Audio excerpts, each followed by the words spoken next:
Welcome to just English classes. आज की हमारी क्लास रहेगी इडियम्स एंड फ्रेजेस की। इससे पहले मैं एक क्लास दे चुकी हूँ।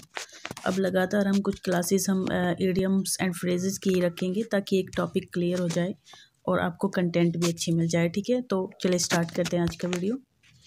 सबसे पहले a wolf in the sheep clothing. इसका मतलब है कि dangerous person pretending to cute harmless. मतलब एक डेंजरस पर्सन या कुछ भी कह लीजिए, वो ये दिखाने की कोशिश कर रहा है कि मैं हार्मलेस हूँ, मतलब मैं कोई नुकसान नहीं पहुँचाऊँगा, बट है वो डेंजरस। ठीक है, हिपोक्राइट या फिर पाखंडी हम इसको कह सकते हैं। तो इस इडियम्स का मतलब है a wolf in the sheep's clothing, dangerous person pretending to quite harmless या फिर hypocrite. Adam's ale. Adam's ale है ऑर्डिनरी वाटर। ठीक है। All agog. ऑल अगोग का मतलब है in the state of excitement. ठीक है, जब हम बहुत एक्साइटेड हो जाते हैं किसी चीज़ के लिए, तो उस स्टेज को हम ऑल अगोग कह सकते हैं। All and sundry, every one without exception. ठीक है, सब कुछ अगर विदाउट एक्सेप्शन हो रहा हो तो उस कंडीशन को हम कह सकते हैं ऑल एंड सनरे। ठीक है। All at sea, puzzled. जब हम बहुत ज़्यादा किसी चीज़ को लेकर के कंफ्यूज हो जाते हैं तो उस कंडीशन को कहते हैं ऑल एट सी। एंड क्योंकि समुंदर इतना विशाल होता है कि वहाँ पे हम समझ नहीं पाते हैं कि कहाँ तक है ये, तो वही चीज़ यहाँ पे पजल्ड हो जाता है। An axe to grind, to act selflessly, मतलब सेल्फिशली, सॉरी है। एन एक्स टू ग्राइंड मतलब एक्स ऐसे एक्ट करना, सेल्फिशली मतलब केवल अपने बारे में सोचते हुए किसी चीज़ के लिए एक्ट करना होता है। An axe to grind. An honest pie. An honest pie का मतलब है ऑनेस्टली अर्नड इनकम। ठीक है, कुछ काम करके अर्न कर रहे हैं तो वो होता है an honest pie. An ivory tower, a place और स्टेट, एक ऐसी जगह ऑफ लाइफ या फिर ऐसी स्टेज होती है लाइफ की that is out of touch with people and reality, जो कि लोगों की मतलब रियलिटी से बिल्कुल हट कर हो। ठीक है, तो उस चीज़ को हम एन इवरी टावर कह सकते हैं। एन ऑयली टंग। एन ऑयली टंग का मतलब होता है फ्लैटरिंग टंग, मतलब किसी के लिए भी कुछ भी इंसान फ्लैटरिंग करते हुए बोल जाए, है ना, कहीं पे कुछ बोल जाए, कहीं पे कुछ बोल जाए, एक मिनट में कुछ कह रहा तो दूसरे मिनट में कुछ कह रहा, तो ऐसी पर्सन को हम एन ऑयली टंग कह सकते हैं। एन ओल्ड हैंड, इसका मतलब है अ लॉन्ग एक्सपीरियंस्ड मैन। ठीक है, अ लॉन्ग एक्सपीरियंस्ड मैन, जिसको लंबा अनुभव किसी चीज़ का, तो एन ओल्ड हैंड हम इसको कह सकते हैं। पुराना हाथ, इसी चीज़ से आप समझ लीजिए कि अगर कोई हाथ साफ हो रहा हो किसी चीज़ में बहुत अच्छे से किसी व्यक्ति का, तो उसको एक्सपीरियंस्ड मैन हम कह सकते हैं।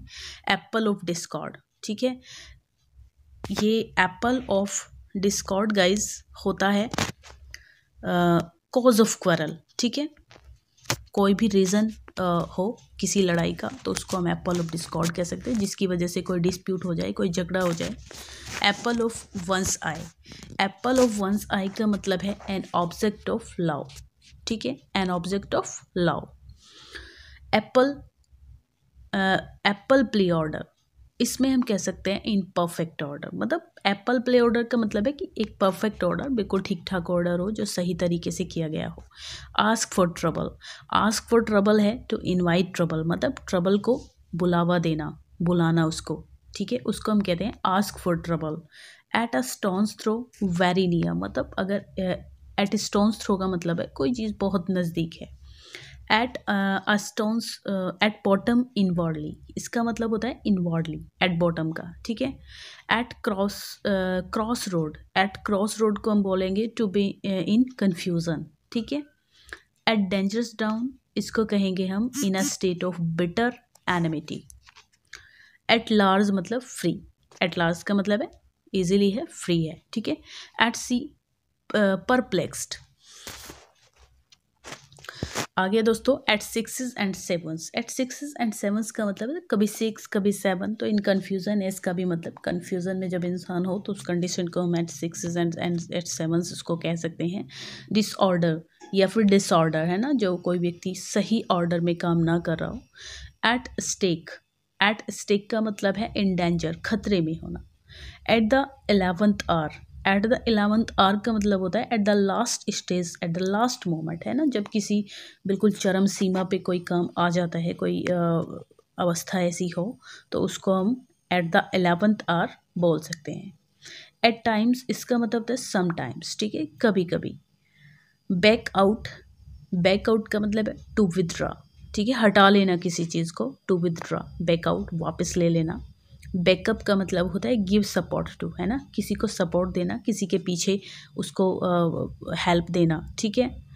बैड ब्लड, बैड ब्लड का मतलब होता है इल फीलिंग्स, अगर गलत विचारधाराएं या फिर गलत भावनाएं किसी के मन में आ रही हैं तो उसको हम क्या कह सकते हैं दोस्तों, उसको हम बैड ब्लड कह सकते हैं, ill feelings, okay. Bag and baggage, है ना, कहते हैं ना कि बैग एंड बैगेज मतलब सामान के साथ कोई व्यक्ति अगर आ जाता है, पूरी अपनी चीज़ों को लेकर के आपके ऊपर आके बैठ जाए तो उसको हम बैग एंड बैगेज कहेंगे। कोई अपना पूरा रहने वहने का इंतज़ाम करके आ रहा हो, ठीक हो, तो विद ऑल बिलोंगिंग्स मतलब सभी सामान के साथ। Be in the Mayar, be in the मायर का मतलब है दोस्तों बी इन डिफ़िकल्टीज़, है ना, कठिनाई में होना इंसान का बी इन द मायर होता है। या फिर be on the horn of dilemma, to have a equal choice between two evils, ठीक है।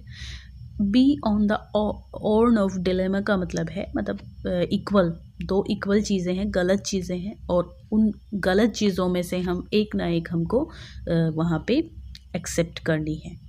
एट सी का मतलब परप्लेक्स्ड, ये पहले भी शायद आ चुका है दोस्तों। बियर आउट, बियर आउट का मतलब होता है कन्फर्म गिव प्रूफ, ठीक है, कन्फर्म, बियर आउट का मतलब confirm give proof.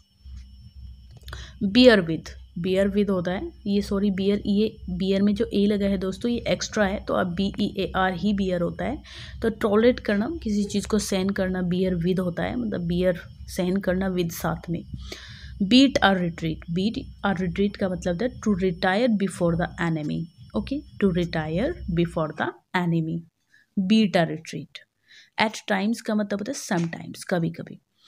Bed of roses का मतलब है इजी लाइफ, प्लेजर लाइफ होती है जब खुशी पूर्वक जीवन कट रहा होता है तो उसको बेड ऑफ रोजेस कहते हैं, इजी लाइफ को या फिर प्लेजर लाइफ को। Be in one's bonnet, be in one bonnet का मतलब है दोस्तों to be mad and crazy. तो ये था हमारा दोस्तों आज का वीडियो। तो इसमें जो है कुछ फ्रेजेस हैं, नेक्स्ट पार्ट फिर मैं लेके आती हूँ जल्दी से। तो कुछ पार्ट हम लगातार फ्रेजेस के करेंगे। अगर आपको अच्छा लगा है तो कमेंट कीजिए, लाइक कीजिए और सब्सक्राइब की भी कीजिए दोस्तों। Thank you so much.